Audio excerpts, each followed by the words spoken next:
by-election is a golden opportunity to send a message to the Conservatives. And having canvassed thousands of local residents, it's clear that the people of North Shropshire are fed up of being taken for granted. The Conservatives have failed to live up to their promises, and not least when it comes to their commitments on the climate emergency and the environment. The climate emergency affects our lives here and now, whether you're a North Shropshire farmer battling extremes of drought and heavy rain, a homeowner in Mel Valley facing repeated flooding, or a resident of Priest trying to cope without electricity for 72 hours in the wake of a bad winter storm. If I'm elected as the MP for North Shropshire on the 16th of December, I'll be looking to hold this government to account on its broken pledges. The UK's decision to cut international aid and the bizarre recent budget slashing duty on internal flights showed the world that the Conservatives don't take the climate emergency seriously. The outcome of COP26 was a national embarrassment, leaving the plans of the international community dangerously watered down. So what difference can electing one MP make? Well, we can take local action with a global impact. I'll be fighting for investment in sustainable public transport in North Shropshire, not only because we need to cut our car use and cut our emissions, but really we need to connect the thousands of people isolated because they don't have access to a car. I'll campaign not only to reopen the closed train stations, but more importantly, for improved bus services for the majority here who can't easily access a train station. I would encourage Shropshire Council to use their powers to franchise bus services for rural areas and ensure that these new bus services are electric. It's also clear that the Conservatives don't understand farming, nor do they understand that farmers are our key allies in the fight against the climate and nature crises. They're the guardians of our countryside and our wildlife, all the while producing food to put on our plate. I'll be fighting to ensure that they're still in business to lead that fight when the Environmental Land Management Scheme comes into place by keeping up their existing payments until it's implemented. Liberal Democrats are proud of their environmental record. In government, we more than tripled renewable energy and created the world's first green investment bank, which was subsequently sold off by the Conservatives. Our policies are ambitious: to produce 80% of our energy from renewable sources by 2030 and create legally binding targets with the policies in place to meet them on clean air and clean water and improved biodiversity through the restoration of our natural habitats. But this is a by-election, and it would be misleading of me to promise to deliver the Lib Dem manifesto. This is our chance to send a message to the Conservatives that their empty slogans and broken promises on climate change are just taking us for granted. I'm the only candidate who lives and works locally here who can win this by-election and send that message to Boris Johnson loud and clear. Thanks, Helen. Neil, please. Thank you very much. Good evening, everybody.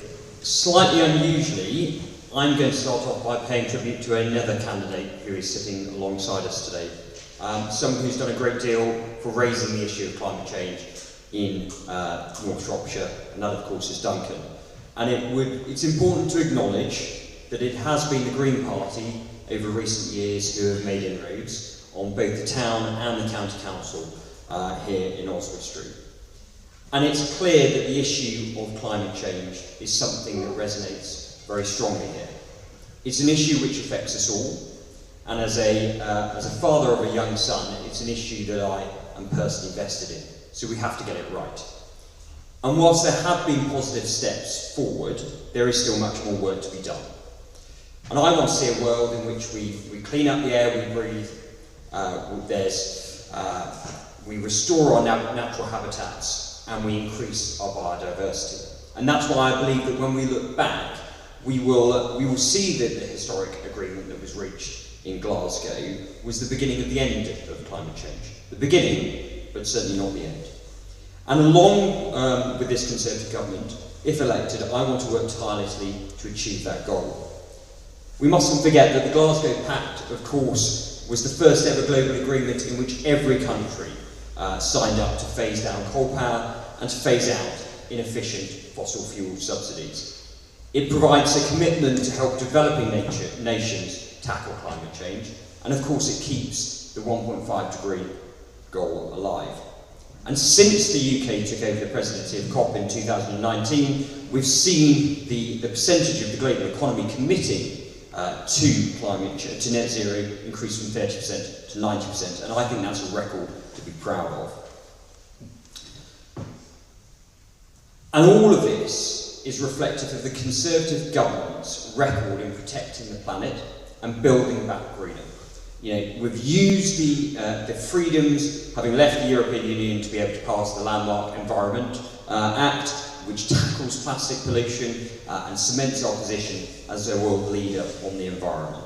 We have the 25-year Environment Plan, which will deliver cleaner air and water alongside 500,000 hectares of wildlife habitat.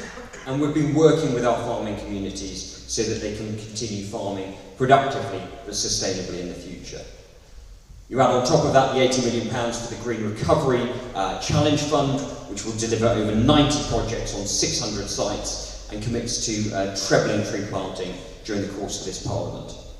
And then there's the Clean Air Strategy, which will deliver our clean air, and the 10-point plan for a green industrial revolution, which will not only create jobs, 250,000 of them, but also an investment of £12 billion, which is likely to be tripled within the next, by 2030. But vitally, unlike the other parties, the Conservative Party's policies are costed and they're achievable. These are serious issues that require serious politics, and the steps taken on this issue by the Conservative Party the steps taken are all part of this government's commitment to achieving net zero by 2050. Thank you. Thank you, Neil. Ben. Thank you, guys. I'm Ben, and I am Labour's local candidate in the North Shropshire by-election. Look, you know, there's a tendency when we talk about the climate crisis, the emergency, that we get stuck into talking about how serious we are, how passionate we are, and we get stuck into figures. I mean, I think that the idea that something must be done has got us into a very difficult position today. We're at cliff edge. And it's a disaster. So I'm going to cut straight to the point, and instead of giving figures, telling you how important this is, which we already know, I'm going to talk about the action I want to take. And the most important message that I want to get across today is that the path to net zero is through opportunity, it's through optimism for a brighter future, and it's not about sacrifice, and it's not about doom and gloom. So I'm not here to be downbeat, I'm here to offer a positive alternative, and you know that means offering solutions to the climate crisis, which gets on that path to net zero, but also brings about opportunities in the immediate term. So it means about jobs, good quality, high-skilled jobs. It means transitioning to a new energy mix of sustainable energy, which brings jobs, which brings skills along the way in the places that we need it most. Oswestry, Whitchurch, Ware, Aylesbury, Market Trade, and everywhere in between. It also means new homes, which are better insulated, which save on energy, but also bring down family bills. And you know, it also means about investing in those opportunities of the future. Public transport, better active travel, so that people feel the benefits immediately, as well as in the long run. Look, you know, tonight everyone's going to say the phrase that we always hear, something must be done. And I'm hoping tonight that instead we actually get on to talk about what must be done. And for me, you know, that's local action. That means better planning rules, so that everyone gets a say over local development, so we can hold people to account and say, we want greener homes. We want homes which are more sensitive to the natural environments. And it also means investing in local businesses, the greenest local businesses on our high street. It means buying, selling, making more locally, supporting local farmers, but also supporting the greenest shops on the high street, which sell local produce and goods which are made locally. And it also, most importantly, means about those opportunities for the future. Investing in public transport, investing in skills, investing in future technology, which will bring those green jobs in the future to towns like this, which, let's be honest, really need them. So, look, you know, it's also about connecting the global and the local, because we can't do this alone. It means investing in climate diplomacy. It means having an approach to trade where we have clauses in free trade agreements which push the big emitters to take action themselves. That also means sustainable development, UN goals, using that as a framework. So look, the main message I want to get to you tonight is optimism. It's optimism for the future, it's optimism that we're going to get to net zero. And it's an optimism that comes through opportunities, which reshapes our economy on the way to bring those better, unionised even jobs. And that's the message I want to get across. A sense of optimism for the future. Thank you. Thanks, Ben. To keep the event flowing this evening, I will be reading out the questions that were pre-submitted, and also to minimise handling of mics, etc. So forgive us for that. But if you are in the room and your question that was submitted is your name is read out, do please, if you feel comfortable doing so, raise your hand so that the candidates, if they wish, can direct their answers to you. So, on to the questions, candidates. Some very good ones, I can tell you. Ian Lander.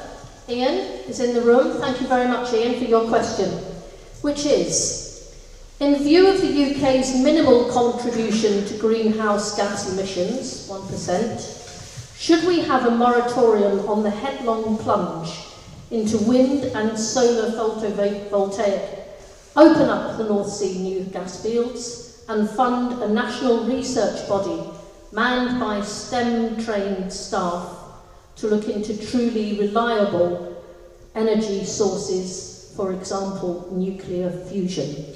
I'm going to start with Neil on this one, please. Well, thank you very much for that question. I think this is all part of having an integrated approach to tackling the climate crisis. That's why the Conservative government have set forward a 10-point plan for a green industrial revolution. And that's not just about developing new techniques, but it's also about job creation within the green sector. As I mentioned in my opening remarks, we're talking about 250,000 jobs that will be supported by this, and a substantial investment by government of some £12 billion that is likely to be met with a £6 billion investment by the private sector over a 3-year period. And I think by taking that approach, we can look at more investment in wind farms, we can look at offshore wind, we can end the sale of petrol and diesel cars, and we can protect our natural resources. Of course, all of these things have to be done in a sustainable way, and we have to be doing that in a measured way. I think if we rush too headlong into things, and I'm certainly, and I'll take Duncan's phrase from earlier on, you can't promise the world. What we have to do is have measured plans that are achievable and obtainable. And that's the difference on this stage this evening, is the Conservative Party that have put forward an achievable and pragmatic solution, understanding the challenges that are there, but have done so on a costed basis. That's not something that the other parties have done. And it's that costed basis that is so critical here, because if we're going to achieve this, we need to make sure we've got the resources and the funding in place to do so.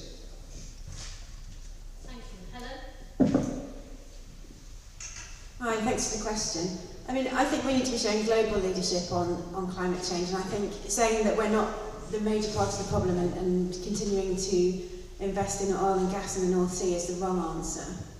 And I think one of the issues that we had with COP26 is that because the Conservatives have been unable to show leadership, we've been unable to get a sensible outcome from that summit. So I don't think we should be stopping investing in renewable energy, and I think it's becoming more and more reliable all the time, and we're also developing technologies around storage of energy that allow us to use that sort of weather-related energy more effectively.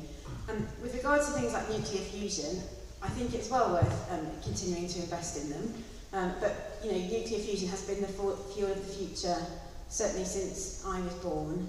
And we have invested billions into nuclear fusion projects in Oxford and in the south of France. And, you know, let's keep going, but I don't think we should pin all our hopes on an unrealistic or unachievable fuel of the future when we have actual, reliable green technologies on the ground that we can invest in now and create jobs now and show leadership across the world for climate change. Thank you, Ben. Thank you, Ian. Look, the future of energy in the UK and across the world is a mix. It's a mix of sustainable energy. And at the risk of making an enemy early on, it doesn't revolve around oil and gas. It revolves around sustainable energy, a mix of not just solar, not just wind, investing in new technology, tides and lagoons like the Welsh Government's plan in Swansea. But it does also include nuclear, because today 16% of the country is powered on nuclear energy, and that cannot be removed overnight, because otherwise it will have to be replaced by something which is not as good for the environment, let's say. Look, my plan as a local MP is to support the development of local energy, development of sustainable energy on a local level. Now, some of you might know that there are plans in the pipeline for a solar farm near Oswestry. I think this was first mooted a couple of years ago. The council announced a feasibility study. The people who want to develop this want to get on and do it. They want to, have apprenticeships. They want to have good quality, high-skilled jobs for people in Oswestry. Let's get mothballed into one of these feasibility studies, just like everyone else does. So for me, it's about cracking on. It's about moving to that sustainable energy mix as soon as we can and reaping the benefits, not just to avoid the climate crisis, but for the jobs which come with it as well. So I don't see oil and gas as a major part of the energy mix in future. We do need to be moving away from it, and it's sustainable, and it's local, and it's bringing good quality, well-paid, high-skilled jobs on the way. Thank you, Ben. Duncan. Yeah, well, thanks for the question. I'm going to be brutally honest really with you here. We in the West, well, people born into the West will emit as much carbon dioxide in 2 weeks as an African person will for the whole year. So whether we like it or whether we don't like it, we are disproportionately, each of us, responsible for rising carbon emissions. And not just now, but historically over decades. And so we are the people who are the primary culprits of this as it goes on and affects countries, most of which are innocent but will be more dramatically affected than we are. And I think just on compassionate grounds alone, we need to start taking resolute action to tackle that problem. Let alone the fact that if we don't tackle it, and if we don't tackle it now, the prospects for our children and our children's children will become untenable. At the moment, COP was a step forward, a small step forward perhaps, but I do agree a step forward, but it's left us with a world around 2.7 degrees warming. That's not sustainable. If you think we've got problems with immigration, mass movements of people, you wait till you see a world that's 2.7 degrees and warming. Because we're talking about very significant parts of the planet becoming uninhabitable. We're talking about ecosystems that can't adjust that quickly over that period of time. And that will have a dramatic impact. So we do need to take action. The good news is the action that we need to take is already being mapped out. We don't need to have to cling on to some new zany technology or some magical fix. We've worked this all out years ago actually, but the government has backtracked. I remember that each home was going to be zero carbon by law, by the building regulations, by 2015.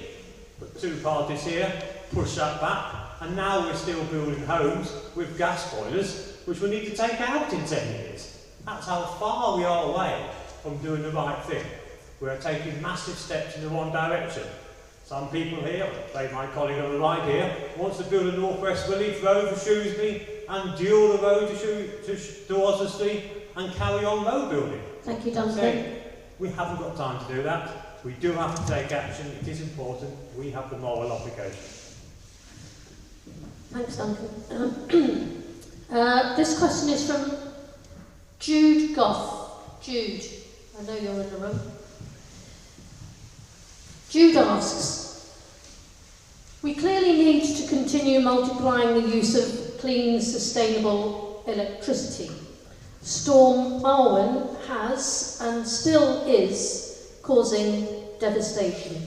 Bearing in mind that Arwen is probably just the first of similar storms this winter and may well not be the worst, how can we ensure a steady and safe supply of clean electricity in the future? What can we do to ensure that when the electricity, one source of power for most people in this country, such storms will not cause chaos in the country, especially in remote areas? And I'm going to give that question first to Ben, please. That's a great question, Jude. Thank you very much. Look, it's about investing locally, it's investing nationally, and it's energy security. We should be investing in new technology in the UK, and also investing in the technology we've already got to build wind farms, to build solar farms, to build tidal lagoons, and all kinds of technology which hasn't been developed at the moment. But energy security is absolutely vital to this. We should be investing in great big oil gas pipelines to bring fossil fuels from Russia. It simply doesn't make sense. So what we need to do is we need to invest in Britain, we need to invest in North Shropshire, and that's exactly what I stand for here tonight.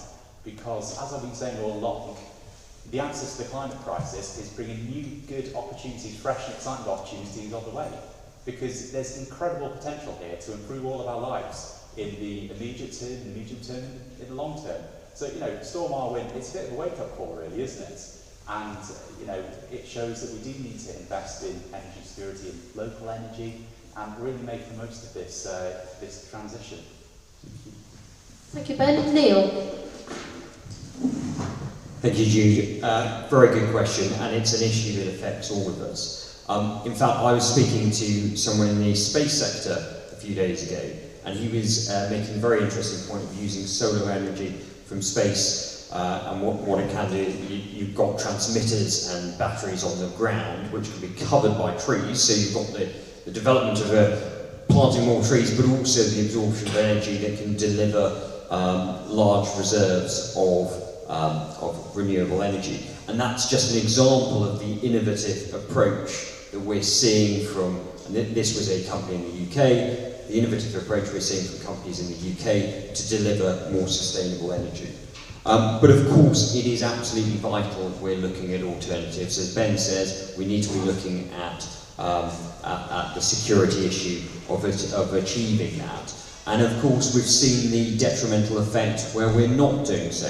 And we've had Storm Arwen, we've got a further storm brewing tomorrow. It's Barnabas or something, I can't quite remember the name of it, but it begins with a B, so it's on its way, and this is a serious issue affecting all of us. So we do need to look at alternatives. That's why I want to see more offshore wind farms, getting sustainable energy through that route. But I really think there is a route forward here by capturing the innovation and the entrepreneurial spirit of the UK, such as space technologies, which I think have a real place to play, not necessarily in the next 5 or 10 years, but going forwards. And what we will see is that through the investment of the government in our 10-point plan, we will see that investment in jobs, in businesses, to ensure that we're finding alternative, innovative solutions to this very important issue.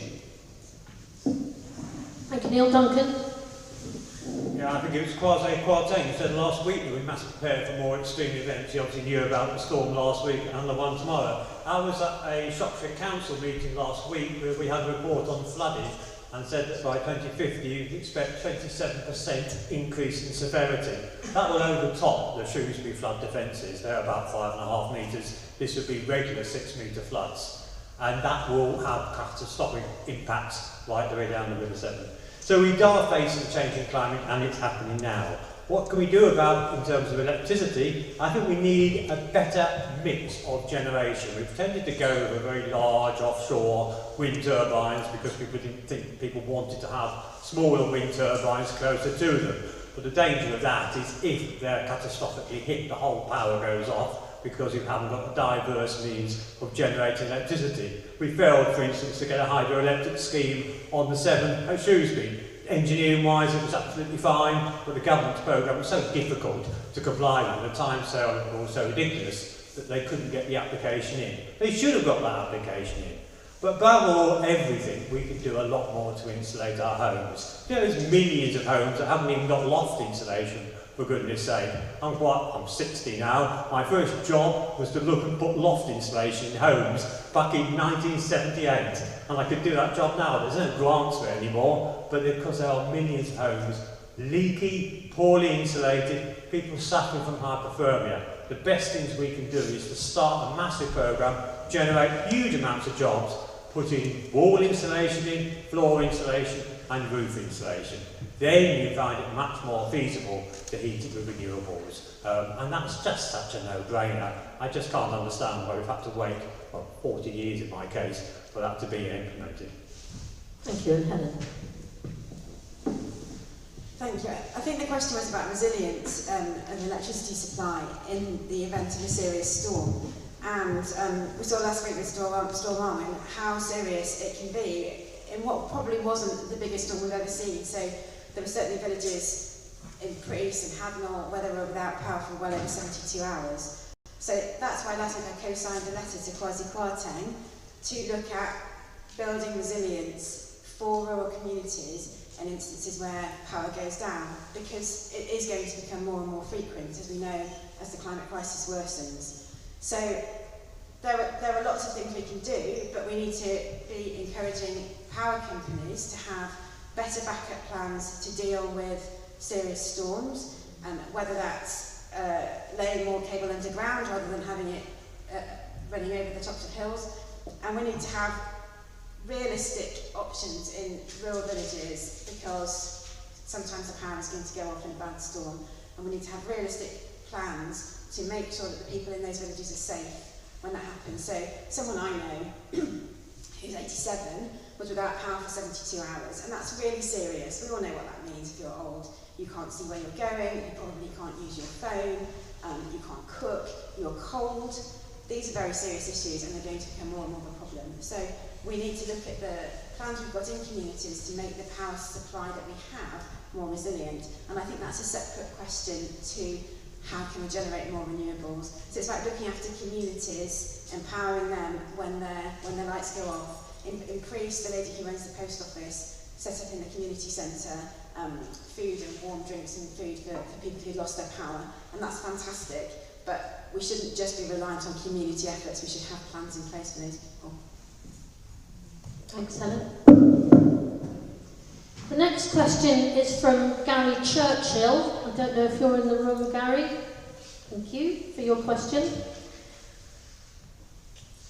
Carbon emissions from homes account for 20% of the UK's CO2.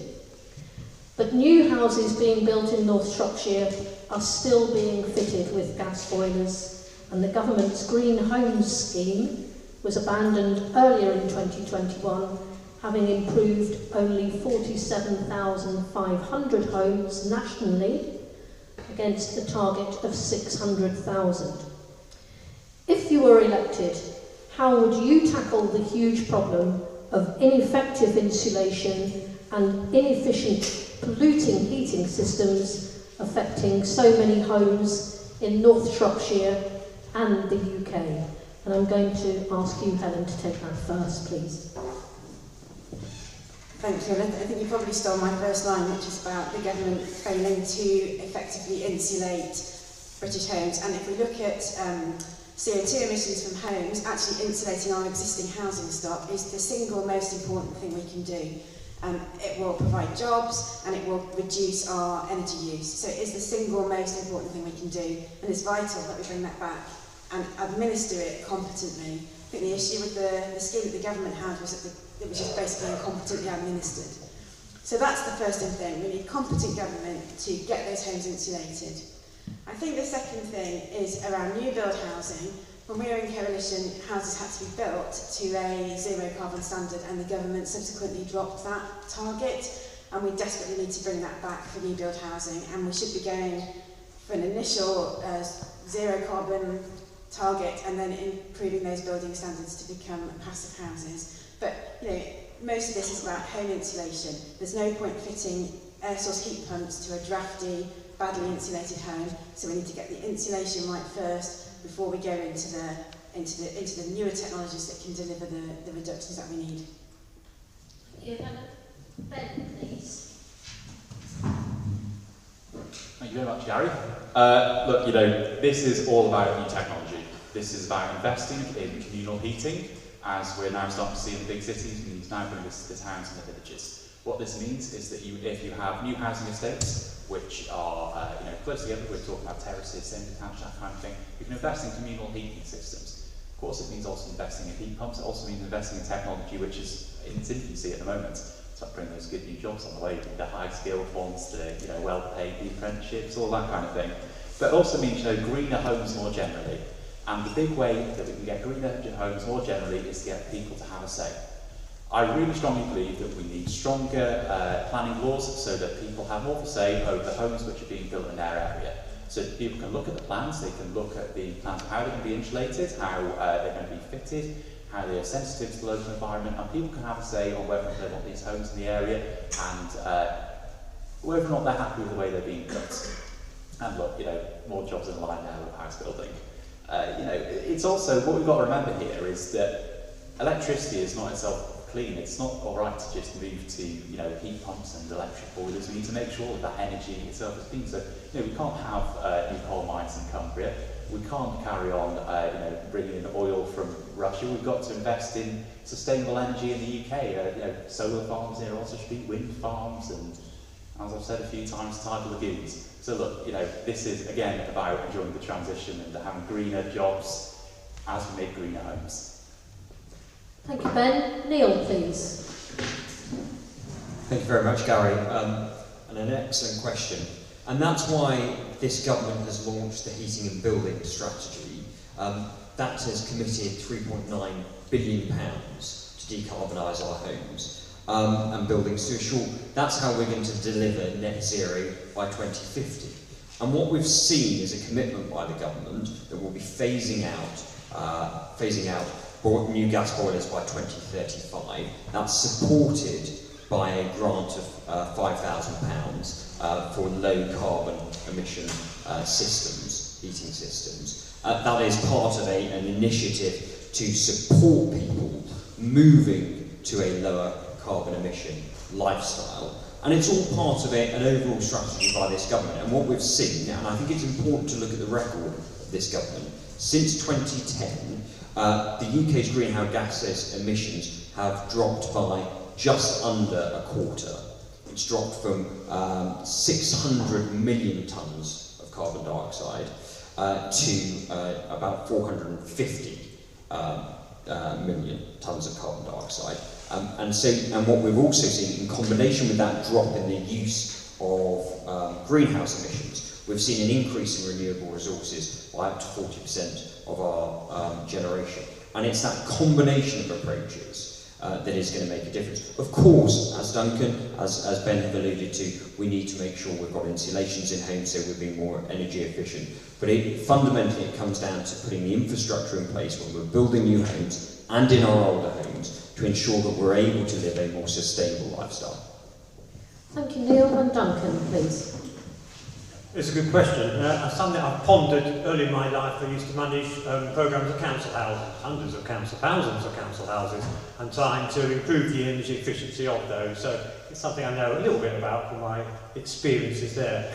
Unfortunately, over the last 10 years, we've seen a preponderance of market-led solutions. So do you remember a few years ago, the government had the bright idea of getting energy companies to help us with insulation, and they flooded the whole country with free light bulbs, very cheap light bulbs. I think somebody worked out every home had the equivalent of 12 light bulbs. They, of course, were not used to deliver the results, and it was a waste of money. We've had other schemes, the Green Home scheme, as you've mentioned, doesn't deliver. It is very difficult to deliver mass insulation of properties through an individual incentivisation. I remember we had the same problem sometimes when we needed to do what's called area renewal. We had areas of terraced Victorian housing in the country, particularly in the north, which was very, very run down. We didn't want to clear it for slums because that's usually destructive, but we worked out a solution of going down the whole street and doing everybody's house with an approved contractor. Because would you know where to go to get somebody to insulate the walls of your home? Who would you trust? Who do you turn to? This isn't cheap work, it's quite destructive work when you're at home as well. So the council and the government needs to get behind residents and say, we will take all the stress out of this and we will go from street by street, the contribution to it, but we will organise the works in that way. Until you get insulation in, and this is the bad news, things like air source heat pumps aren't going to heat a leaky home. You will find that most of your energy will be going out to electricity because it's about the 3-to-1 conversion rate.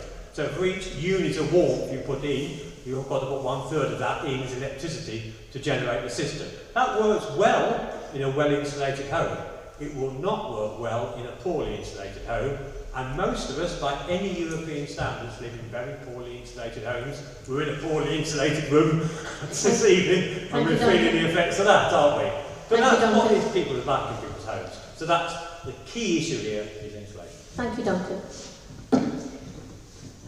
This next question comes from Nancy Stewart, and I think, Nancy, you're in the room, well done. Nancy asks, I live in Market Drayton and I am a volunteer with Zero Carbon Shropshire. Given the urgent actions that must be undertaken in the face of the climate crisis, I have been shocked and disheartened to read campaign literature from the Conservative, Lib Dem and Labour candidates and not seen a single word about climate issues. It is the single most important issue to me, but I wonder whether the candidates think the people of North Shropshire aren't aware or interested. How do they see the role of members of Parliament in providing leadership in response to climate change? And I'm going to ask you, Duncan, to take that question first, please. I think I was the only one not guilty on that charge. Clearly, I think climate change is the definitive issue of our age, not just this election. But the time frame to do something about it is getting rapidly shorter and shorter.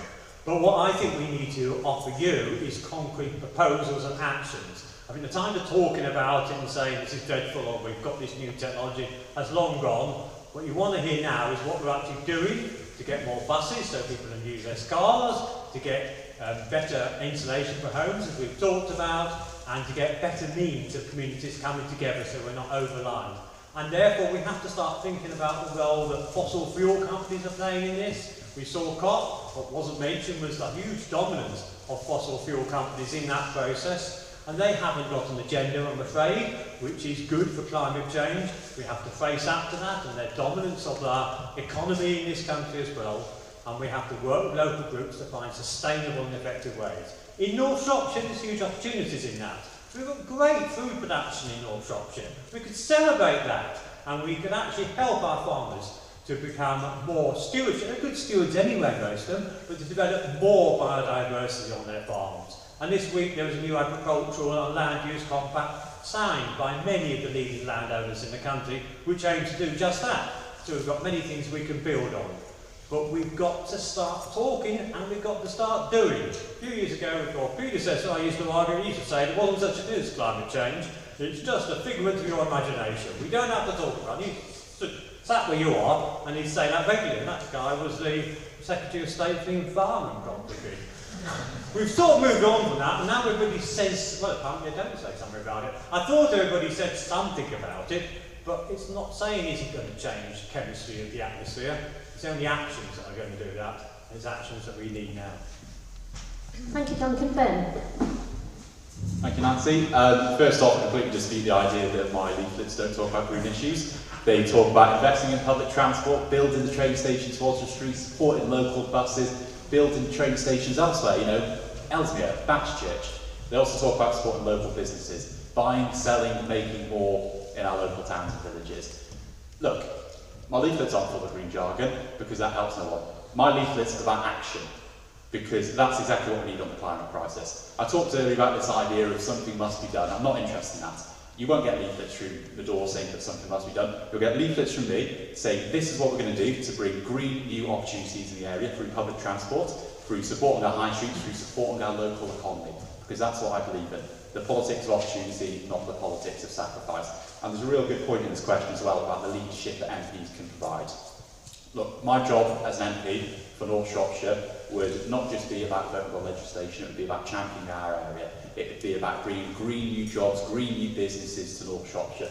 Because, you know, that would be my priority, North Shropshire. I've got a local plan. You'll have seen it all on the leaflets about public transport, about supporting local businesses. And so, you know, green issues are absolutely a priority here. And they're mentioned in every single leaflet that I'm put through doors. Thank you, Ben. Helen. Hi, thank you. Well, I hope something that has come across from some of the literature that I've put out is that we need to support our local farming industry.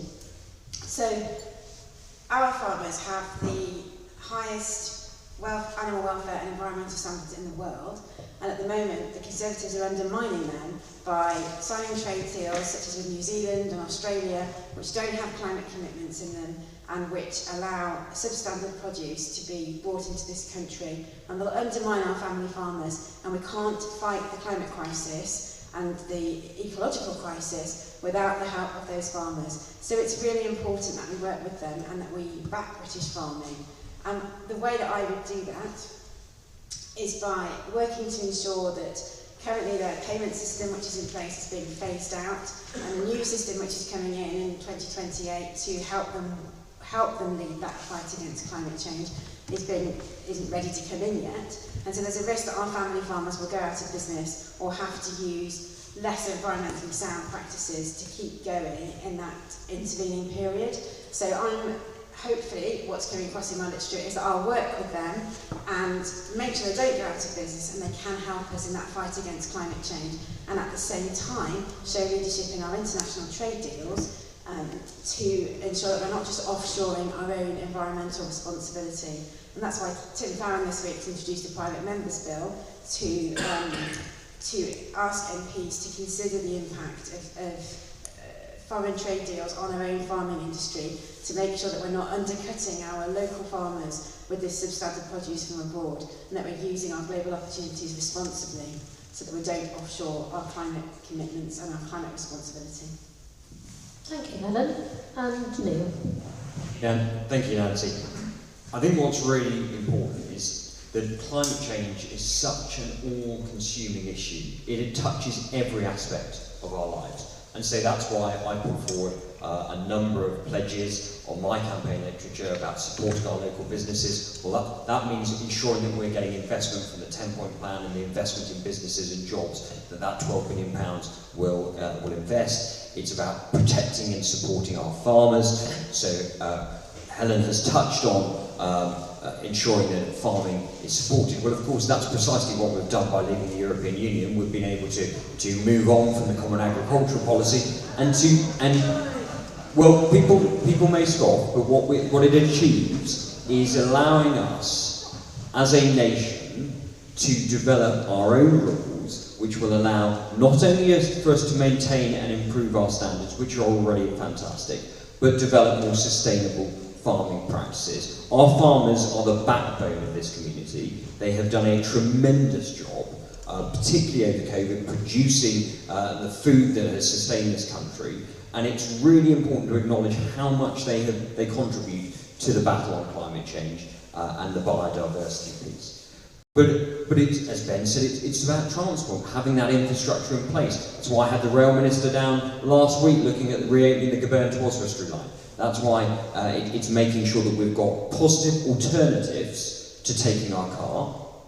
It's why the Conservative Party have said all new builds and homes and businesses should have electric charge points, so that we are making it easier and more sustainable for people to access green technologies. That's how we're going to deliver it. That's why in my manifesto pledges I'm talking about businesses, because it's about green businesses, it's about green transport, it's about protecting our rural communities, because that's what's so beautiful about North Shropshire, that it is it's an outstanding area. Thank you, Neil. This next question comes from Andrew Dyke, and I think Andrew is joining us on the live stream, so thank you, Andrew, for your question. He asks, what are the candidates' views on the state of our rivers and beaches? Do they favour renationalising the water authorities? And I would like to invite Neil, please, to take that question first. I don't think it would surprise anybody if I said I'm not in favour of renationalising. But what I would say is that progress has been made in improving our waterways and our beaches, but there is more work to be done. We go to some outstanding beaches in this country, but we also go to some that need a lot more work doing to them. But what we must do is ensure that we are all working towards that goal. That's why we've seen, and the government listened, when they announced with the Environment Bill that there would be further strengthening through the amendment to see a reduction and put it to enshrine it in legislation for water companies to reduce and have progressive reduction in the adverse impacts of discharges into our waterways. That's the positive steps that this government is taking. But of course there's more to be done, and I want to be pushing that further. If I'm elected on the 16th of December, I'll be wanting to work with agencies to make sure that the government is delivering on those promises. Thank you, Neil. Duncan, please. Yeah, Can you hear me? Yes, I let you into a little secret. Sometimes I get a paddle out and I go for a little canoe. And one of the places I used to like to go to is the Wye, but the Wye, as you probably know, has been inundated with runoff from poultry farms, and it's become quite toxified with algae as well. So that's a beautiful river. It's one of our pristine rivers. It's a real sad indictment that we've turned it into that state. And why on earth are we still allowing raw sewage to go into our rivers? I mean, good God, in 2021, we still have systems where if it rains heavily, the sewage just discharged straight into the river. It's about time we can deal with that. Is there the money? Well, if you look at the profits that the water companies are taking out, most of which are foreign owned these days, and the people extracting profit, there clearly is the money. So yes, I do think we should renationalise. I think it's quite sensible to say there are key resources which everybody needs, air being one, water being another, and it's perfectly appropriate to have that under the control of the state. It was a mistake, it seems, to privatise that out. It doesn't even work. You can't choose your water company. It's not like gas where you just choose, you're condemned by where you live to the monopoly of one water company anyway. So it seems to me that it was a stupid road to have gone down, and we should renationalise it. Beyond that, beaches,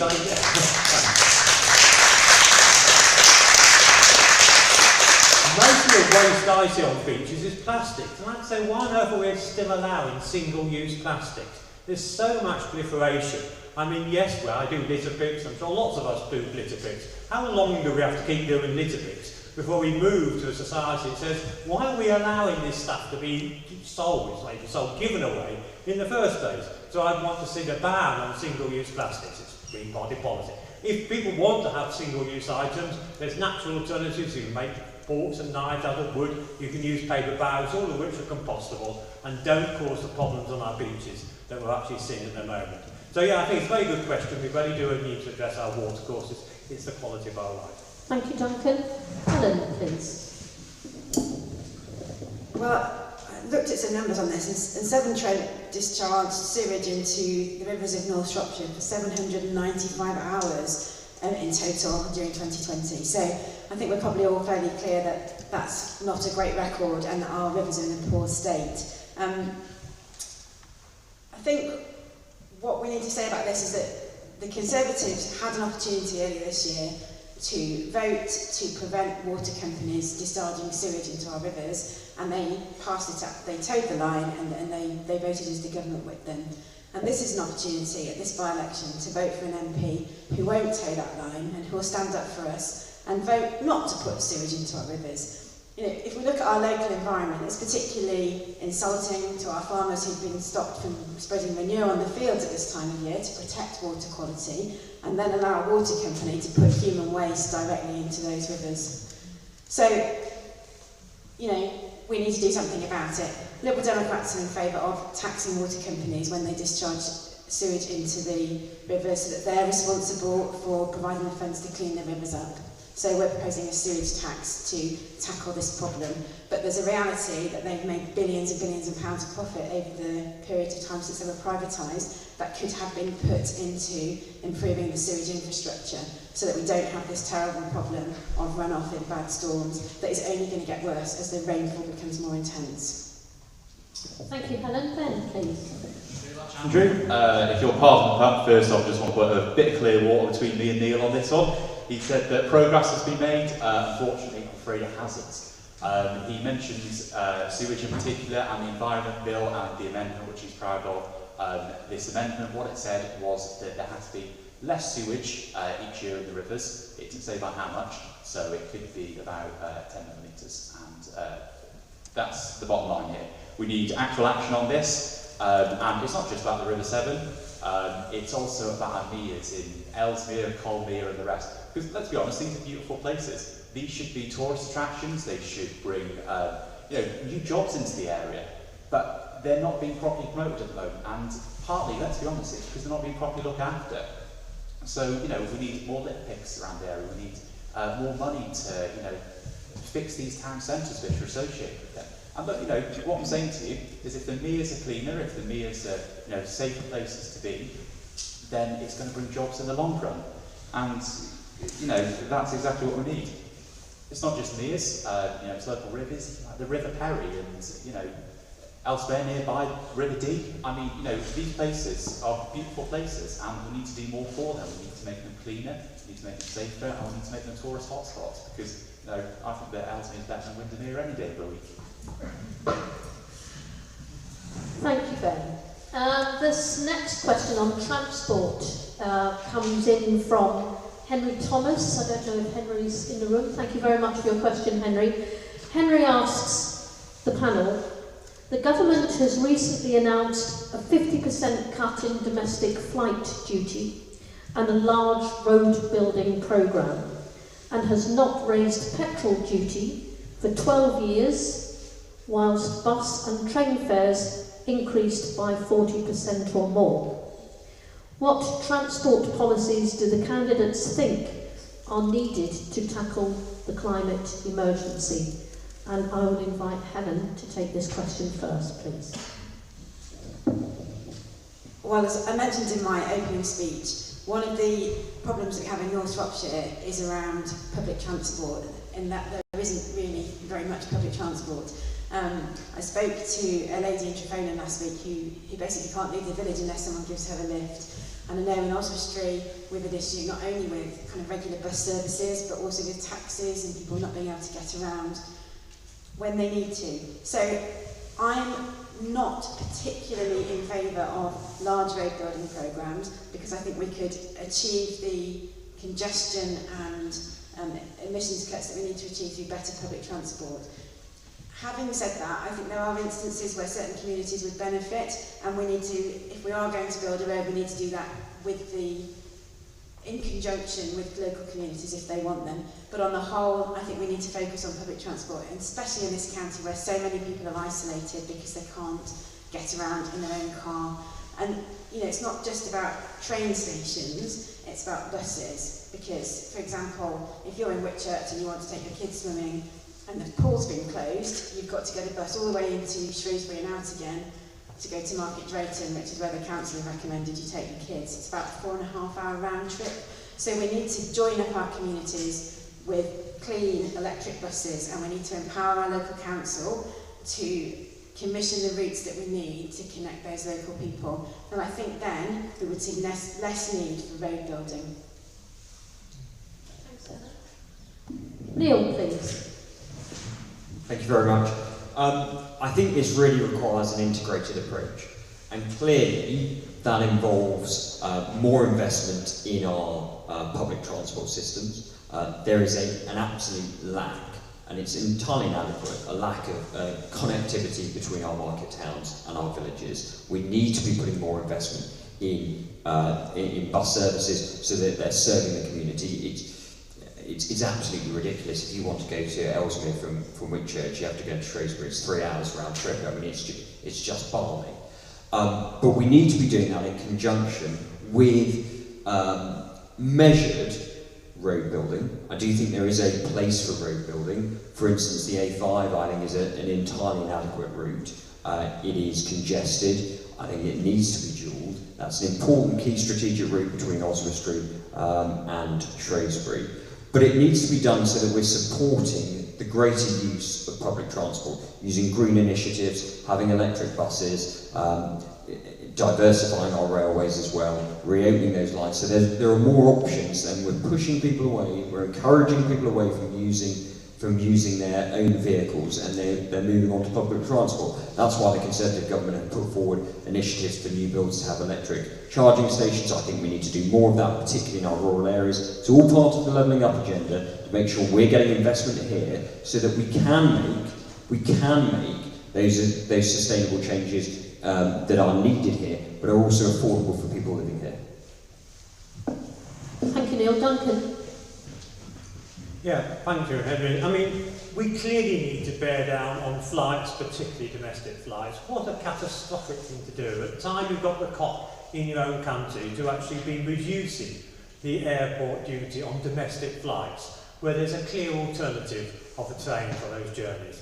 I just cannot understand the thinking of that, why that makes any sense. It only makes sense to people who say we need to protect our airports, we need to keep the business model going, rather than actually adapting to the change in the climate. So yes, I mean, we want a frequent flyer levy. we need to do all we can to get people to use alternatives to flights. Flights are extraordinarily damaging, not just because of the amount of carbon dioxide, but because of the height at which is emitted as well.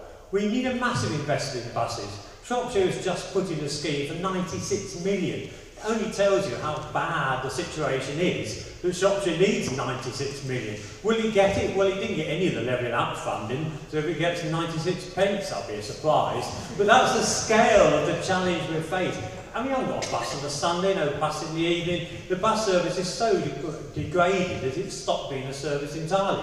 As I said, the town council's had to step in and put a free bus on service on the round town for Oswestry because Shropshire Council has just gone AWOL.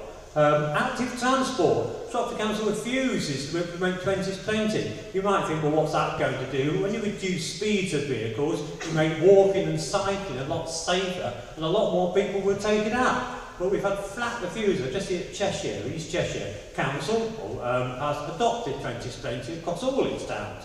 Shropshire Council got in one town. Oswestry Town Council's a policy predating its green control to have 2020. Flatly refused by Shropshire Council. Road building, oh for goodness sake, why are we still building roads? The North West Relief Road will, in its construction, use 70,000 tonnes of carbon dioxide emitted. That's equivalent, I've worked out, to driving 12,000 cars a year, or having 26,000 homes emissions for a year. Thank and you, that's Duncan. just the building of it. So we need to address our transport. Thank you, Duncan. Thank you. Ben. Thank you, Henry. There's quite a lot I want to get through in this answer, so I'm going to be quite quick. First off, flights. Yes, we absolutely need less people flying, but look, the people to blame here aren't the people who go once a year to York or once a year to Crete.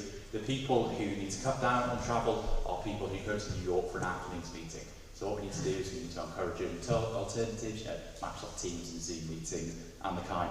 But it's also about, for those domestic flights, making sure that the alternative is better. Because let's be honest, most people who travel from London to Edinburgh would much rather get a 4-hour train than fly.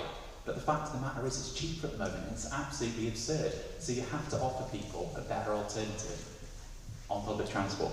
On roads, look, for all the best will in the world, in North Shropshire, people are always going to need, some people at least, personal vehicles. Trevlick's never going to get a train station, and Rosie Gafford's never going to be on the town service. So it's accepting that, and, I'm going to be completely blunt with you, I do believe in road improvements. Dueling the A5, I know that Duncan and Neil, whilst I might disagree with them, have been clear on this, and it'd be good to know Helen if she does support or oppose dueling the A5.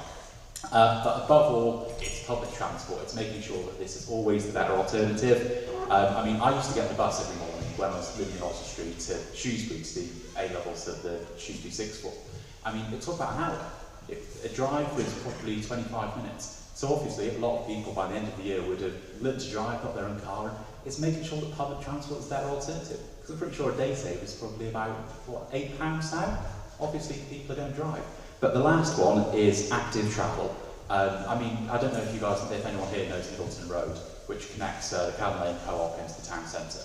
They've got a cycle lane the entire way, but any time of day you can go there and there'll be cars parked all along there. So it's one thing having cycle lanes, it's another thing actually enforcing it. But the big message here is ambition. It's being ambitious about public transport, it's being ambitious about having better alternatives to flying, and it's being ambitious about the active travel infrastructure so that we have more opportunities for towns like ours. Thank you, Ben. Our next question comes from Alison Leyland, and I think Alison is joining us on the live stream. So thank you for your question, Alison, which is, what will your party do to promote a circular economy, focusing on repair, reuse and recycling, rather than exhausting the world's resources by the overconsumption of new goods? And I'd like Duncan, please, to take that question first. Well, a very good question. For those not aware of what a circular economy is, it's the idea that we circulate materials around rather than digging them out of the ground, using them and throwing them away afterwards. One of the things I've tried to do since I was elected to Shropshire Council is just suggest that they have a waste minimisation strategy. We may not know it, but in Shropshire we produce the 5th highest quantity of household waste in the country, with over a tonne for each household is produced.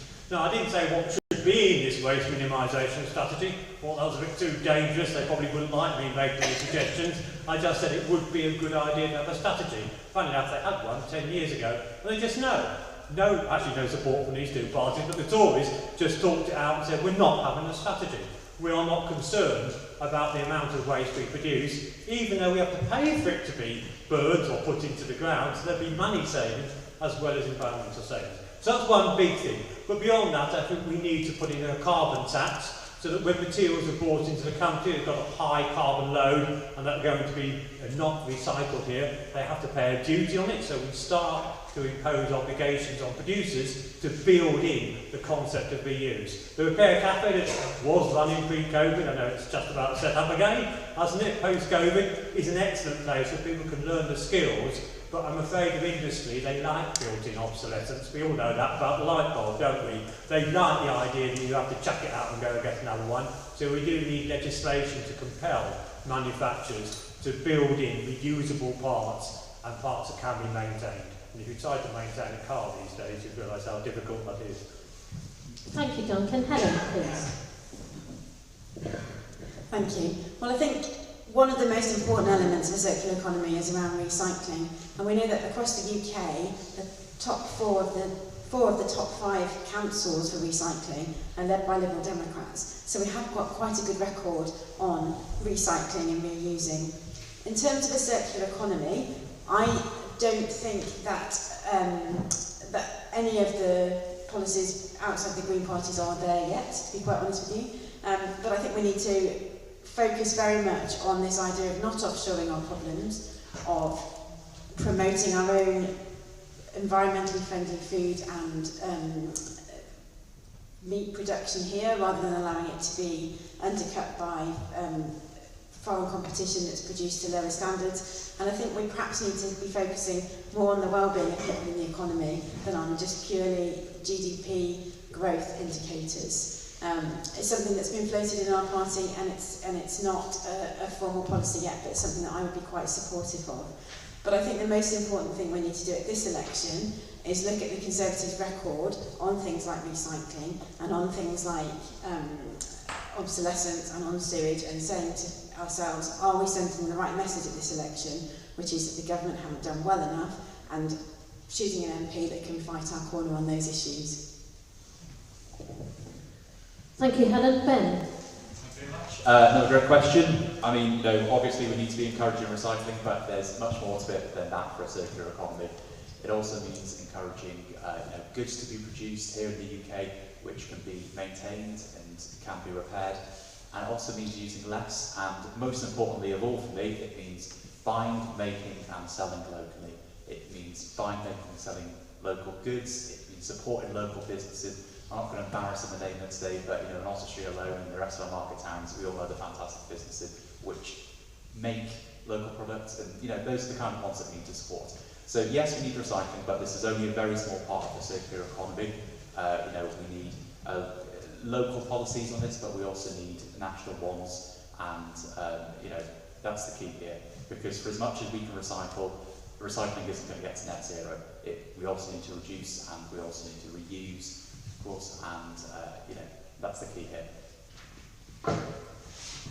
Thank you, Ben. Neil? Thank you very much, Alison, and a really important question. It is about recycling, it is about reducing our plastic waste, it is about having more sustainable business models so that we're creating produce locally and we're keeping it locally and investing in the local economy. And Helen says this Conservative government hasn't done anything on this issue. Well, we introduced the single-use plastic bags initiative, where we're reducing the use of those. There's been a 95% reduction in the use of single-use plastic bags. We've introduced the plastic packaging tax, which is going to come in place from April 2022, and we're working with other countries, OECDs, to reduce what we're sending out in terms of plastic beads, etc. So those are realistic, obtainable steps that have been delivered by this government. So it's clearly not the case, as Helen has sought to put out, that we are not doing anything. Of course there's more to be done, and it's a continuum that we're working on, but it's those initial steps by reducing the amount of plastic we have on our produce, reducing the use of single-use straws, etc., recycling more, and in fact I'm going to agree with Duncan here, we should be doing more to minimise our household waste, and we should be doing more to recycle. So certainly, if I was elected on the 16th, I would be wanting to work with our colleagues in the Green Party to deliver something like along those lines, because I think it's a really important thing to be doing as we all take responsibility for the green agenda. Thank you, Neil. Please forgive me, Alison, if you're in the room, if you make yourself known. I've spotted on Twitter that you're going to be here tonight. No, good. So this question is from someone in the room. This next question is from Sarah Gibson. And Sarah asks on the question of nature and biodiversity. It's quite a long one, so bear with us. This month's swifts, house martins and greenfinches have been added to the red list of Britain's endangered species. A list that now includes 70 species. The red listing is given to species where a significant decline has been recorded continuously for 25 years. So it's obvious that government policies, and crucially the way those policies have been implemented, have been failing for a long time. Radical action is needed to reverse the losses and restore natural habitats. What would the candidates do to address the catastrophic problems facing biodiversity in the UK? And can I invite you, Ben, to take that first? Absolutely, I thought it might be my turn. Right, Sarah, I think there's three elements to this. It's local, it's national, and it's also global. And above all, it means people having a say, because in communities like ours in North Shropshire, we have it sets us apart from the rest of the country. We've got wonderful green spaces, and the best way to protect them is to have local people having a local say over new developments and planning. But we also need to, I think, look towards Welsh governments and what they've done there in terms of protecting their green spaces, in terms of building new forests, building new trees. And what I really want to get across here is the local element as well, because there's action that we can all take. I'm not going to spell out tonight, but we've all seen them online about what we can do to encourage hedgehogs locally in urban market towns like ours. And the last point that I really want to make here is that this is also a global issue. And you guys will probably be aware that this year the UK stood back from its commitment to spend 0.7% of international aid on international development. And what that has meant is that we've, as a country, had to cut, well, not we, Neil's government have cut funding for wildlife projects around the world, because we obviously have enormous problems here in the UK, but there's obviously enormous problems around the world in terms of poaching and similar. So look, there's three elements: this local, national, and global, and that's what I think that we should do on each of them. Thank you, Ben. Duncan? Yeah, another great question, and I've seen in my lifetime the depletion of species as birds that I used to think were common and would never disappear and have just evaporated there. It's really quite stark and quite well in how things have changed. We need legislation. There is legislation. There's the private members' bill that called the Climate and Ecological Emergency Bill, and that would put a statutory foundation footing for recognising that we are faced not just with a climate emergency because of carbon dioxide, but with a biodiversity emergency because we are having such catastrophic loss of our species. And even if you don't care about species or nature, when that is lost, a lot of the materials, potential medicines, a lot of science is lost with them as well every time we lose a species. So it's absolutely fundamental to our well-being, let alone the ecosystems that we depend upon, that we do cherish those. And there's a number of things we can do. Land use, farming is obviously a huge issue.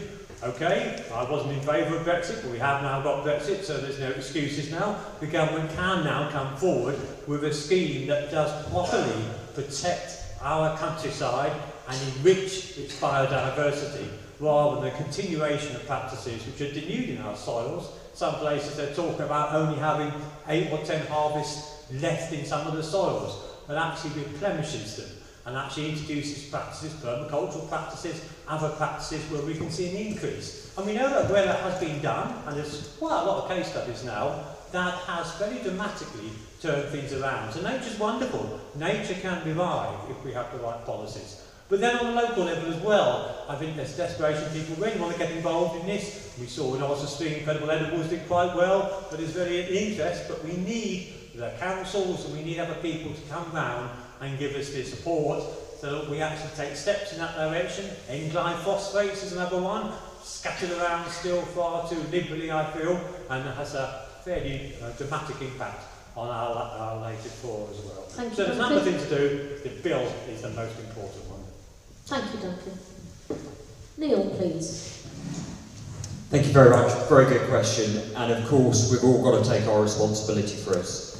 There are 3 candidates on this stage, of which I'm one, from a party who has been in government over the last 25 years. You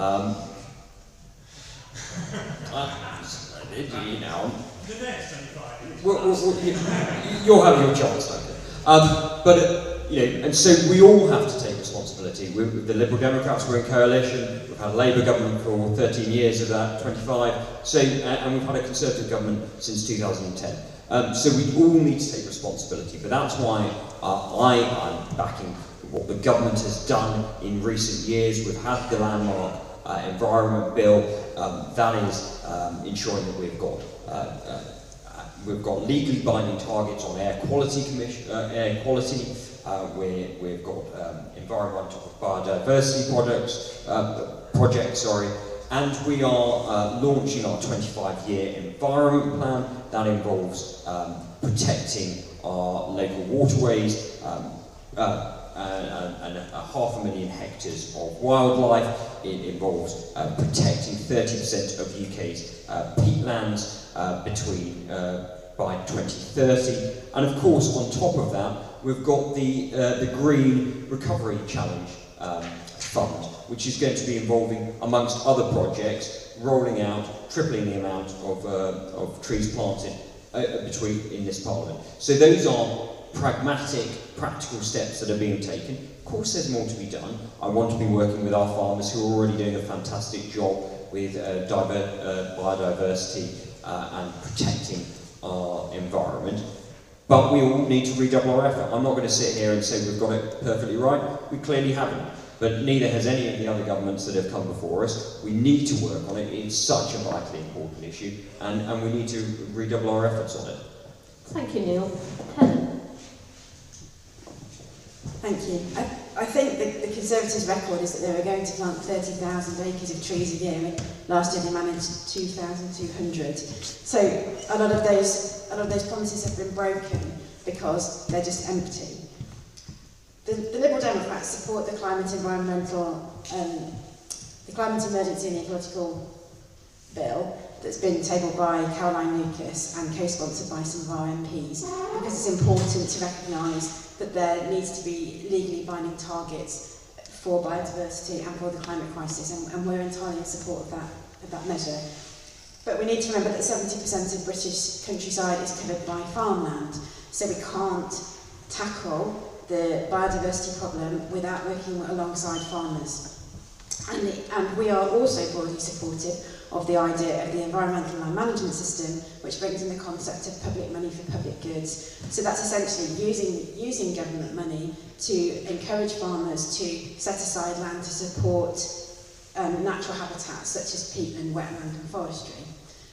The problem we have with that is that that's not being phased in until 2028, and our farmers are losing their incomes. They lost their first 10% at the beginning of this month.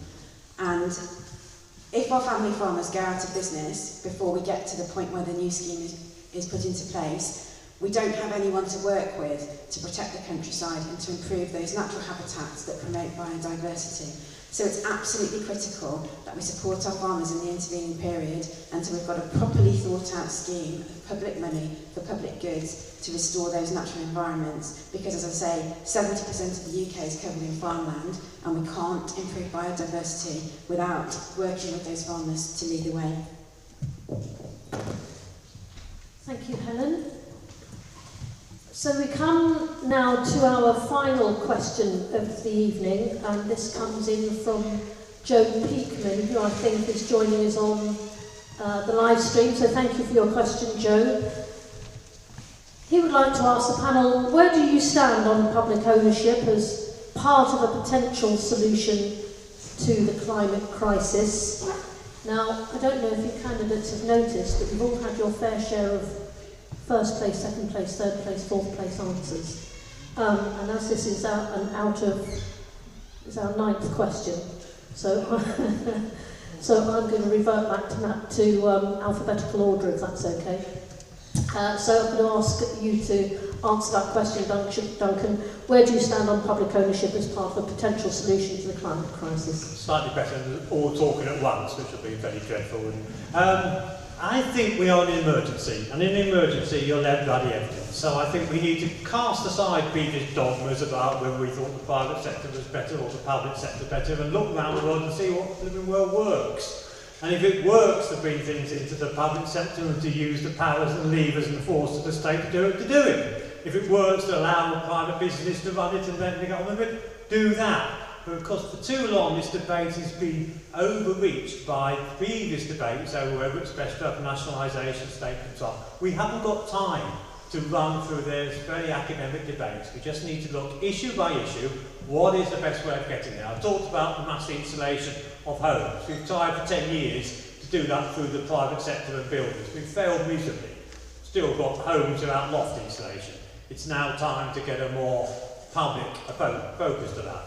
But there are other things which private businesses can do and do more effectively in the public state. So it's what works that's important here, not what dogma you subscribe to. Thank you, Duncan. Helen? I'm probably broadly in agreement with Duncan here. We don't have an ideological commitment either to private ownership or public ownership. We need to look at what works for each individual challenge that we face. And I think I'll just repeat my previous answer.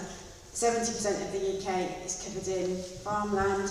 We need to be working with those family farmers to make sure that they can be in place to support our efforts on the climate crisis and the ecological crisis. And family farmers are going to do that better than big industrial scale farms. So I think we really need to focus on them in order to solve our problems. And in the case of other industries, look at what works to get to the right answer. Thank you, Helen. Neil? Thank you. I don't think renationalisation of industries is the way forward. What I think we need to be doing is incentivising everybody, whether they're in the public sector or the private sector, to look at green initiatives. That's why we need to be investing money as government, but also encouraging the private sector to match or beat that investment to deliver for the issues that surround climate change. But of course, we can only do that if we have the infrastructure in this country, and therefore it's crucial that we're investing in greener technologies, research and development, supporting those industries and businesses who are seeking solutions to this, because that's how we're going to deal with this climate emergency. It's not an issue of renationalising and we will have sunlit uplands and we will be able to go out and cast our worries of the climate emergency away. What we need to be doing is working together to tackle what is a vital issue. Thank you, Neil. Ben? Sorry, Ben. Not a problem. Thank you, Joe. I'll be blunt. Yeah, there's absolutely a role in our economy for public ownership because, let's be frank, some things are more important than profit. But public ownership also means things like cooperatives. And for those who don't know, cooperatives, this is the idea that local businesses are run by local people, and this local issue really is central to my campaign. It's also about municipal control. I mean, a great example of this is if you have a look at the Welsh Government, where you have Transport for Wales now running the railways, and you've got much better trains, you have Wi-Fi on the trains, you have cleaner trains. And what this means really is that people are more incentivised to use these local services, these public transport greener services, instead of jumping in the car. And that's absolutely what we need. There's also a role for local councils in this, and that's not me saying that local councils should start nationalising, but what it means is that local councils have a part to play here in supporting local economies, local initiatives, supporting local buses, and we've all got a part to play, because as I've said a few times, it's a local issue, it's a national issue, it's a global issue. So yeah, in short, I do support some role of public ownership, in particular cooperatives. Thank you, Ben. That concludes the formal questions for this evening. We've actually romped along, and I'd like to thank all the candidates for respecting the clock so well. We've actually romped along really well this evening. But I would like to invite the candidates. Now, I think you were given a minute for your summing up. Is that right? So I'm going to allow you two. So if you want to take longer than perhaps you prepared for, then we've certainly got room in the meeting to do that. So to invite you to do your summing up, and again I'm going to go in order of fairness, alphabetical order.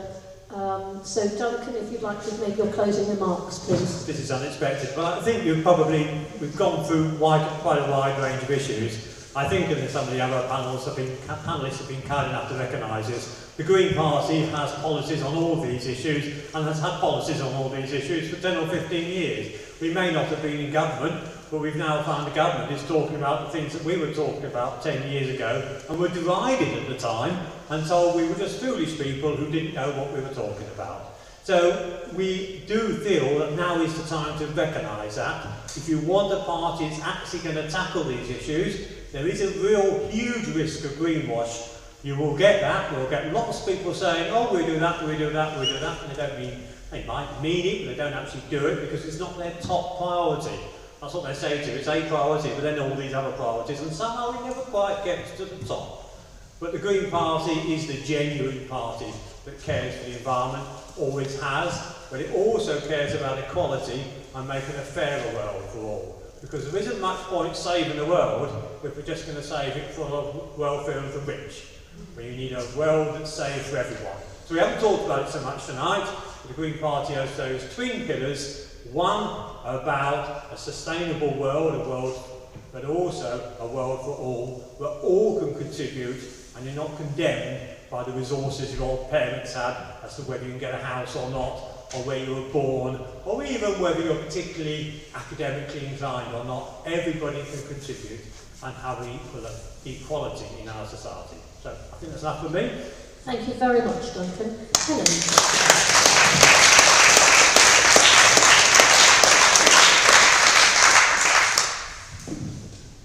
Thank you. I think it's important to remember that this is a by-election and we are talking about one MP.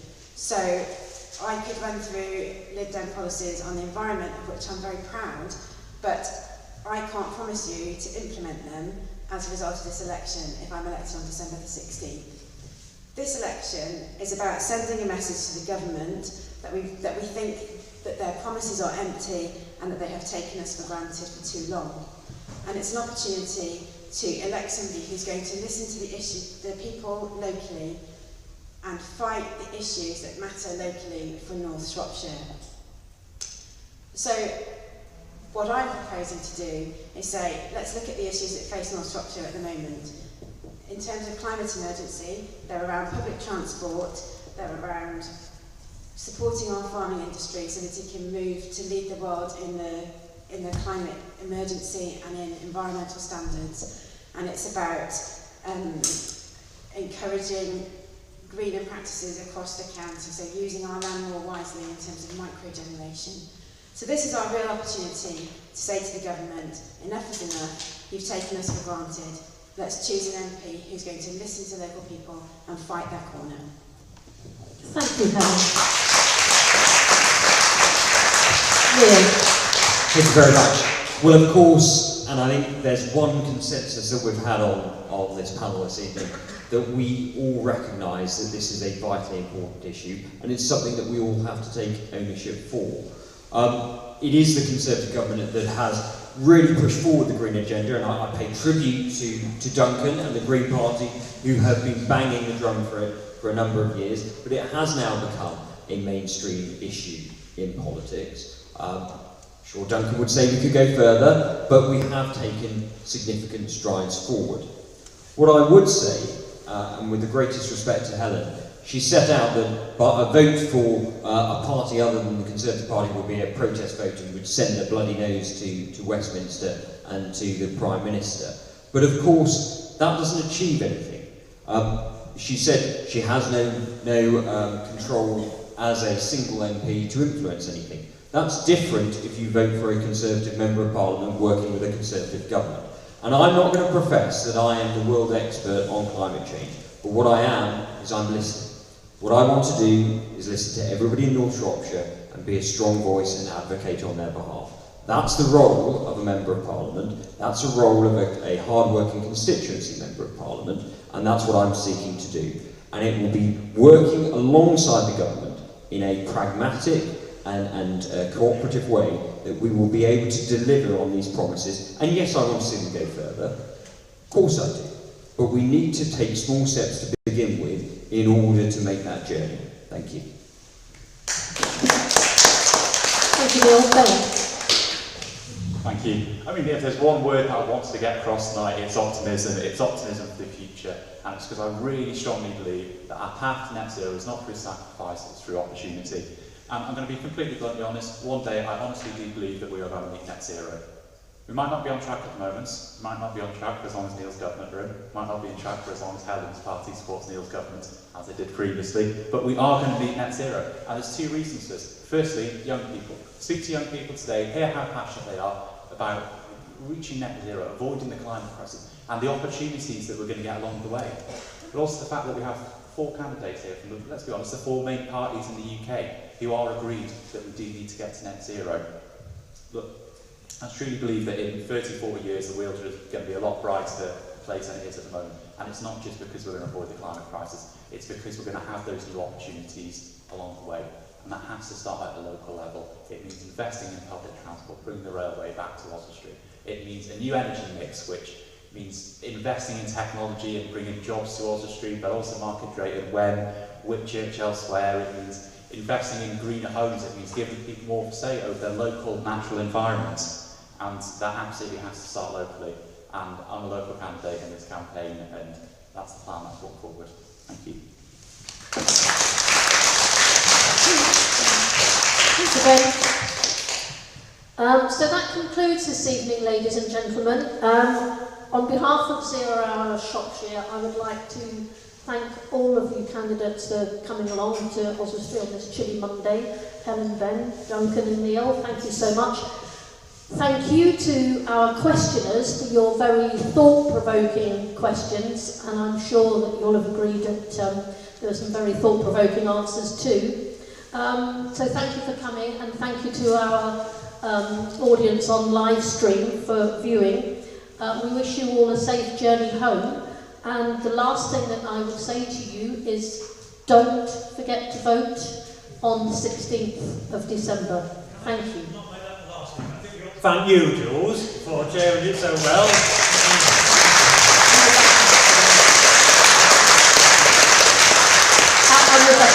It's not easy with 4 politicians to keep order, and Jules does a great job. But Jason there, who's twiddled buttons that's made things happen, and I think Chris at the back, who's twiddled cameras that have made things happen as well. So everybody's devoted their time for free. Nobody's got paid for this.